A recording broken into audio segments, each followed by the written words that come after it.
was the best player on the floor by a wide margin, and Cat was a total no-show. Cat, no points in the fourth quarter. Again, no points in the series in the fourth quarter, and Cat had 1 assist. Cat stunk, and Wemby was unbelievable. That's the game. Stop making excuses. Plus, the Knicks were sloppy. 13 turnovers led to 21 points by San Antonio. And the team that's won the turnover battle is 3-0 in the series. Stop blaming refs. Wemby defensively, best defensive performance I may have ever seen in an NBA Finals game. Absolutely unbelievable. Yes, there was that Wemby missed foul everybody talked about. Yeah, refs missed it. Sort of like, happens all the time in sports, right? You see it all the time as the Knicks have become very Jalen Brunson dependent. So you see that moment right there? And everybody's like, well, they missed it. Well, look what's happening 3 feet to the left. Keldon Johnson and Cat are in a battle royal. So the officials are all looking at that as two bigs go at it, and they're not paying attention to Brunson. So they missed it. Just like 13 turnovers for the Knicks. They weren't perfect. The refs missed it. There was literally 2 giant professional athletes going WWE 5 feet from it, and the refs are all looking at that. And so they missed it. 5 feet away. Richard Jefferson said in game 2 as a broadcaster, the game's out of control. It's too physical. So it's the finals. They let physicality reign, and they missed a call. But last night also, the Knicks are getting into a very, very bad pattern. They're becoming insanely Jalen Brunson dependent. He's taken 44 more shots than any other Knick. And we told you before the series, James Harden, Luka, Brunson, these highly ball-centric players wear down over the course of a series. All right, let's break down this San Antonio Spurs situation.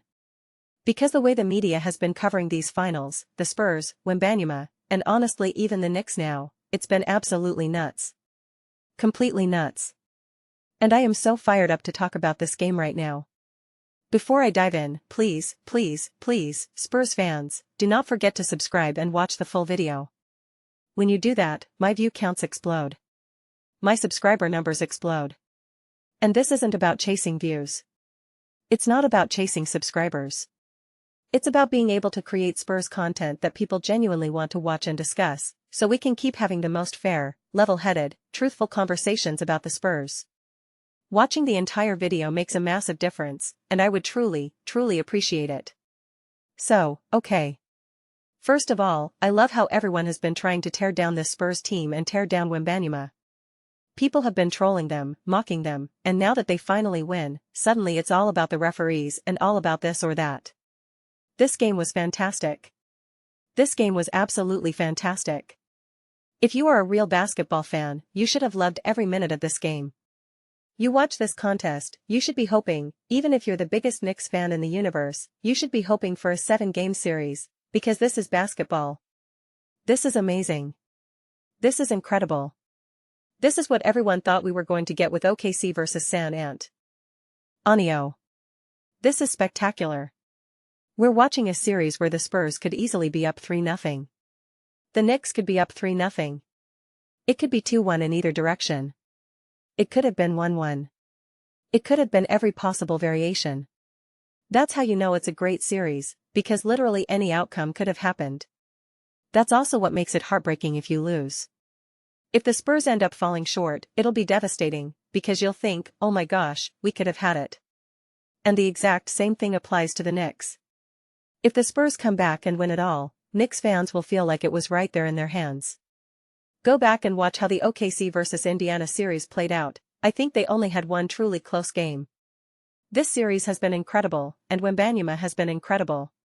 That's why it was always ridiculous that people acted like, oh, Wembanyama is getting dominated. He's being handled. He's being shut down. Meanwhile, he's only the second player in franchise history to put up 25 points and 5 blocks in a finals game. And the first pair of teammates, Wemby and Castle, both 22 or younger, to each score 20 or more points.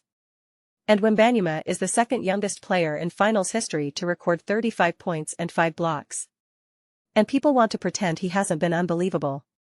Meanwhile, Victor Wembanyama has averaged 29 points, 9.7 rebounds, 3.3 assists over 3 finals games.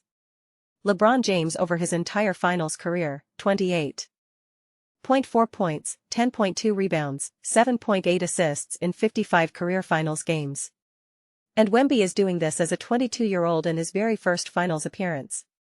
It's just absolutely insane what Wembanyama is doing. And people still want to reject and downplay his greatness. They still want to make it all about free throws and fouls and officiating. It's just crazy. Absolute craziness and denial. And people keep making fun of me and trolling me about the whole "we learn, we win" thing. They say, "Oh, how's that working out?" Every time someone says that, the Spurs end up winning. But someone said it recently, "How's that going? How's that working for you?" And then I see the stat about Castle and Wemby, first teammates 22 or younger to each score 20 or more in a finals game.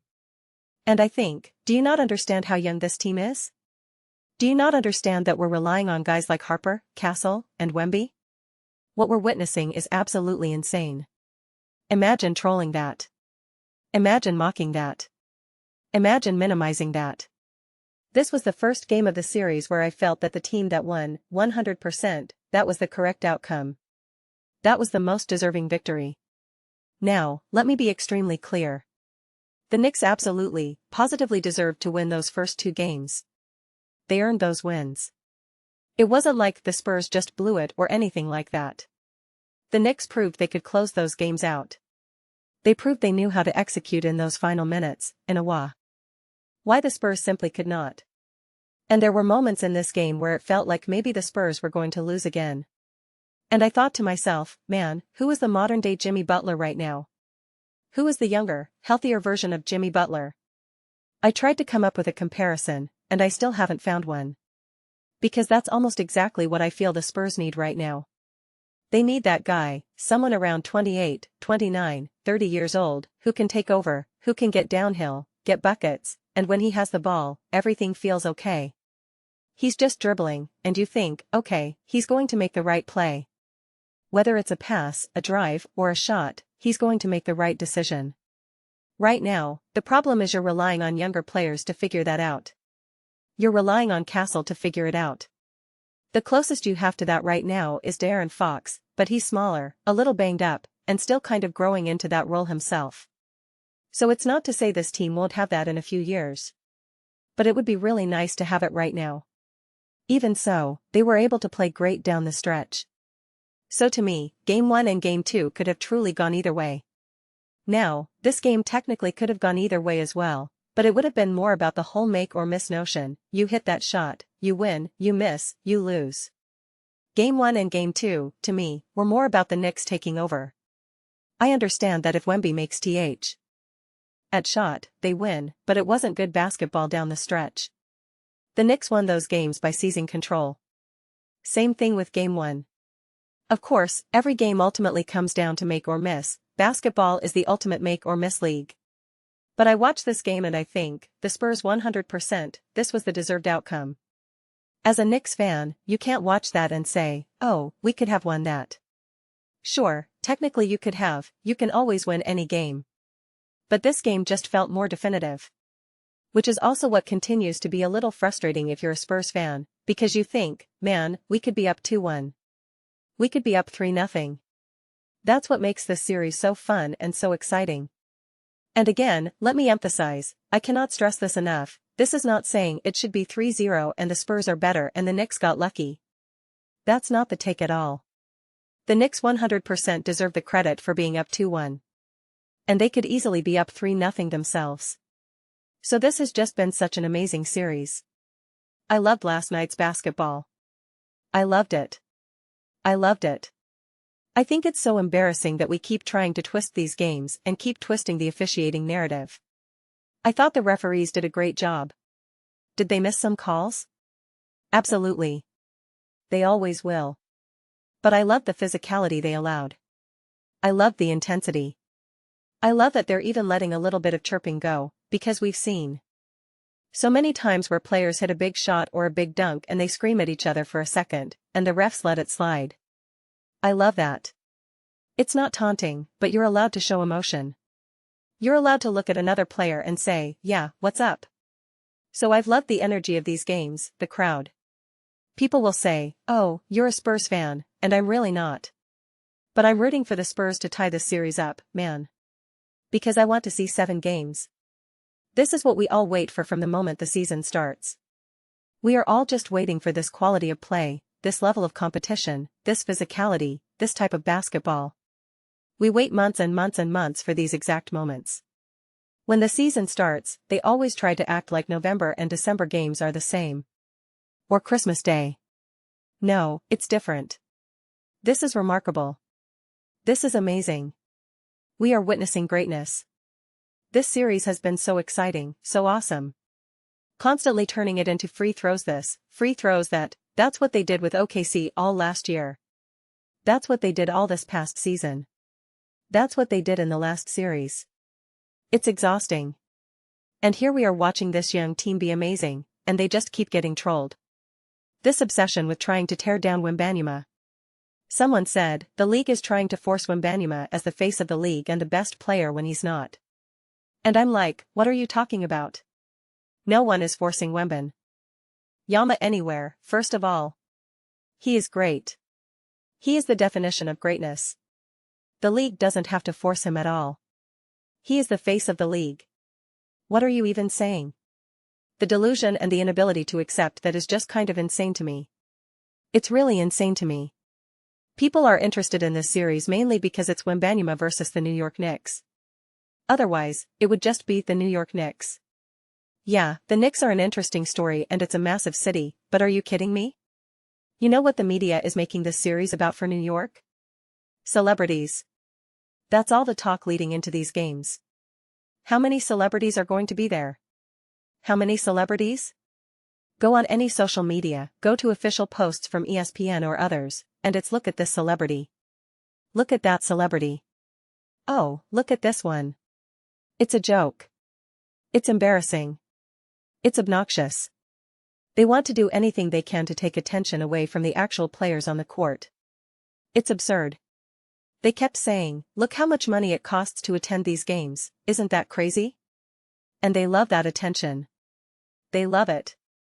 Meanwhile, Wembanyama and the Spurs are just like, yeah, I'm here for basketball. I'm here to play. This is the conversation I had with Pop, we're here for ball. When you hear Harper's response to the pressure, when he said this is every kid's dream, I feel like it would be a disservice if I came out here nervous and scared. If you don't love Harper, then you're just confused. And then Wembanyama gives such an unbelievable answer too, where he says, this is everything I asked for. When they were talking about the pressure, he said, this is the moment I asked for. He didn't come out and say, I'm not scared, I'm never afraid, I trust myself completely, I can do it all. He didn't give some over-the-top arrogant answer. He just said, this is everything I asked for. And it's just a shame that people get so wrapped up in fandom and hatred, because there is absolutely nothing not to love about this Spurs team. There is absolutely nothing not to love about Wembanyama, Castle, Harper.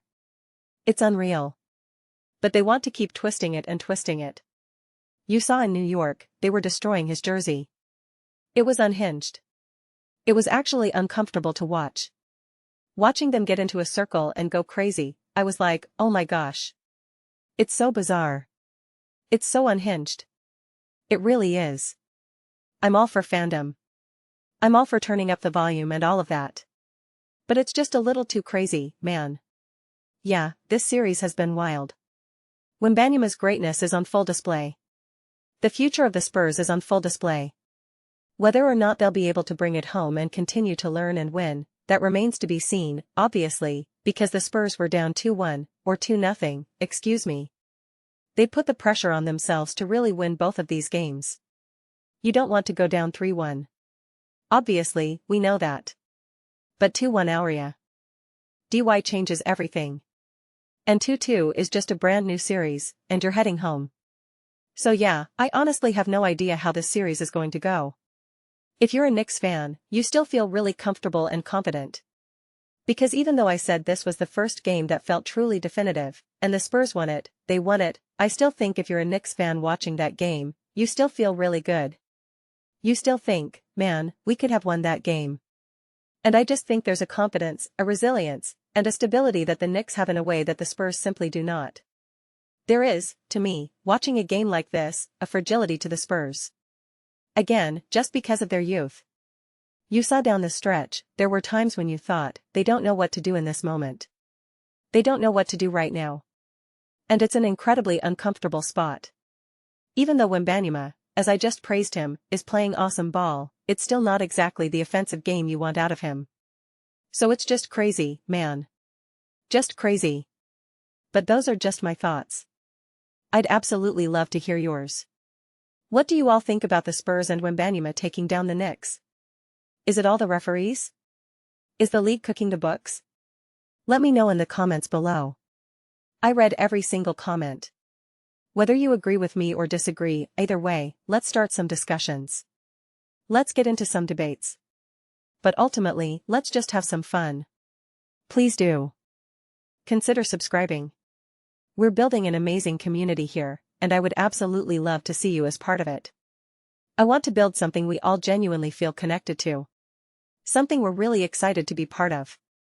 I think we're well on our way.